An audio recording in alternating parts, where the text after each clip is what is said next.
नमस्ते। कहानियाँ दिल की में आपका एक बार फिर से स्वागत है। जिंदगी में हर कोई प्यार की तलाश नहीं कर रहा होता। कुछ लोग अपना जीवन नॉर्मल तरीके से रोज़मर्रा के ढर्रे पे चलते हुए जीते हैं, और जब ऐसे लोगों के दरवाजे पे प्यार दस्तक देता है तो वो बहुत ही खूबसूरत एहसास होता है। हमारी आज की कहानी एक ऐसी ही दस्तक के बारे में है। तो चलिए शुरू करते हैं आज की कहानी, अनजाना इश्क। हैमिल्टन टावर की 10वीं मंजिल के खुले फ्लोर प्लान पे कंप्यूटर की हल्की गूंज सुनाई दे रही थी। ऊपर की फ्लोरेसेंट लाइट एक अजीब सी चमक बिखेरे हुए थी, लेकिन कीबोर्ड की टाइपिंग और खुसफुसाहट भरी बातचीत के बीच एक असाधारण कहानी चुपचाप पनप रही थी। आरोही मेहता, मार्केटिंग टीम की स्टार स्ट्रैटेजिस्ट, अभी अभी अपने डेस्क पर गरम गरम कॉफ़ी का कप लेकर लौटी थी। उनके बाल एक ढीली से जूड़े में बंधे थे और उनके चश्मे का फ्रेम उनकी नाक पर थोड़ा सा फिसल रहा था। ये उनको सुंदर और सहज रूप से दिखाता था, लेकिन वो इन बातों पर ज़्यादा ध्यान नहीं देती थी। उनका काम ही उनकी प्राथमिकता थी, और जैसे ही उन्होंने अपने नए कैंपेन के डेटा का विश्लेषण शुरू किया, उन्होंने ध्यान भी नहीं दिया कि उसी समय एक लंबा सा शख्स उनके डेस्क के पास से गुजरा। करण वर्मा, नए ग्राफिक डिज़ाइनर, 3 सप्ताह पहले ही कंपनी में शामिल हुए थे। उनके बिखरे हुए भूरे बाल और फ्लैनल शर्ट पहनने के शौक के साथ वे जल्द ही ऑफिस की चर्चाओं का पसंदीदा विषय बन गए थे।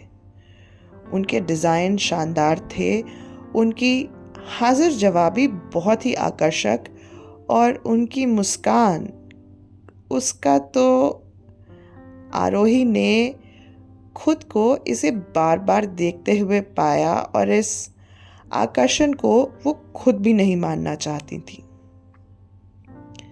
इन दोनों की कहानी एक बारिश भरे मंगलवार की दोपहर को शुरू हुई। आरोही फ्लोर के किचन से स्नैक्स लेकर जल्दी में निकल रही थी जब वे अचानक करण से टकरा गई। उनका ग्रानोला बार हाथ से गिरकर जमीन पर गिर गया। ओह, मुझे माफ कीजिएगा, आरोही ने कहा, नीचे झुकते हुए उसे उठाने के लिए। अरे कोई बात नहीं, करण ने कहा उसी समय झुकते हुए। उनके हाथ हल्के से छू गए और आरोही के गाल हल्के से गुलाबी हो गए। आप आरोही है ना, मार्केटिंग से? करण ने पूछा जब वे दोनों खड़े हुए। जी, मैं वही हूँ। और आप करण है ना, डिज़ाइन के जादूगर जिनके बारे में सब बात कर रहे हैं? एक शर्माती हुई मुस्कुराहट के साथ आरोही ने कहा। करण हंसने लगे, एक गहरी भारी आवाज़ जो आरोही के दिल की धड़कनों को तेज कर गई। जादूगर?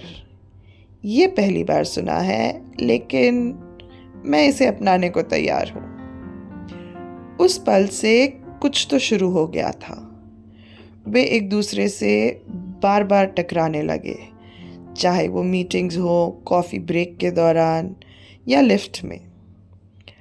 हर बातचीत हल्की फुल्की मजाक और चोरी चोरी नज़रों के आदान प्रदान से भरी होती थी, जिसे ना तो वो स्वीकार कर रहे थे, ना ही इनकार कर रहे थे।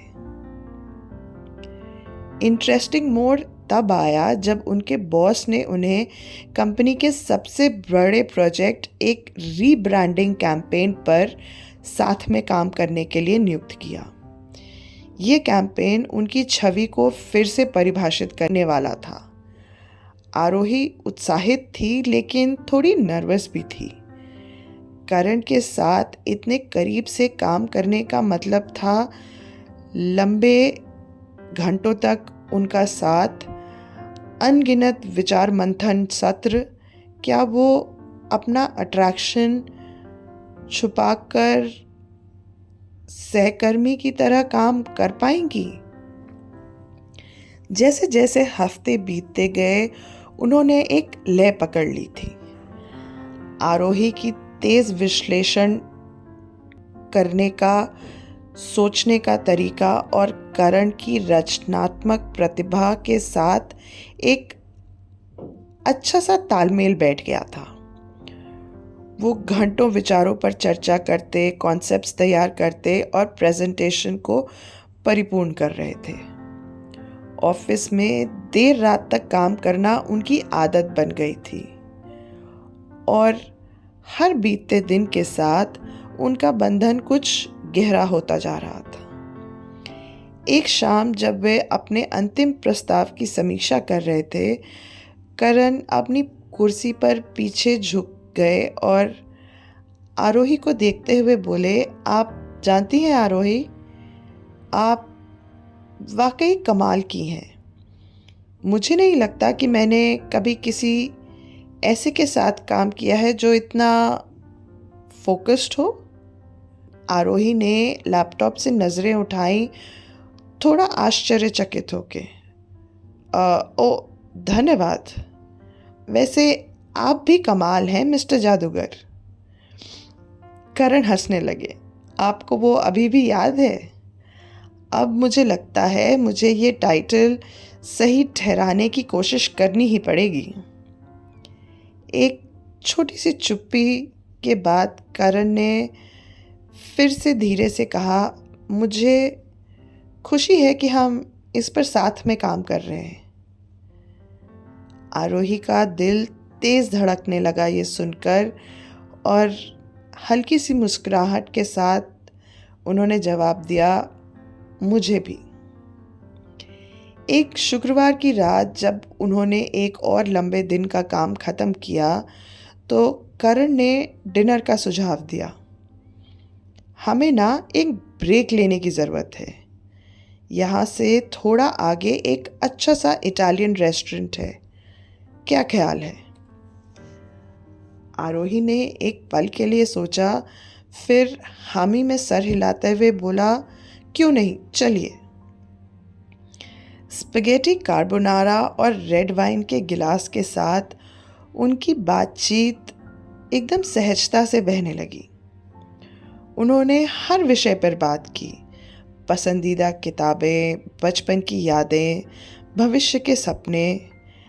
आरोही ने जाना कि करण कभी एक पेंटर बनने का सपना देखते थे, लेकिन ग्राफिक डिज़ाइनिंग को अधिक व्यवहारिक रास्ता मानते हुए उसे चुन लिया।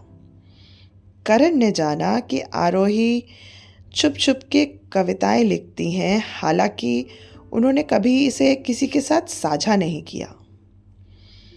जैसे जैसे शाम ढलती गई, सहकर्मियों के बीच की सीमाएं धुंधली हो गईं।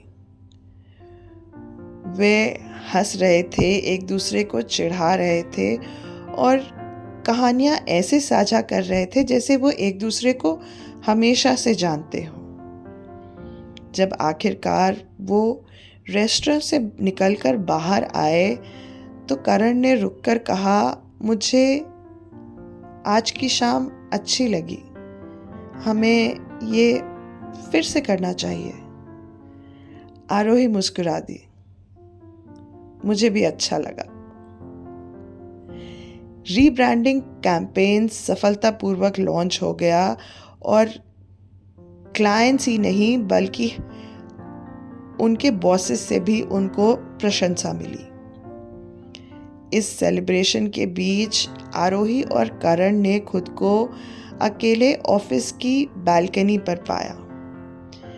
शहर की टिमटिमाती लाइट्स को वो देख रहे थे।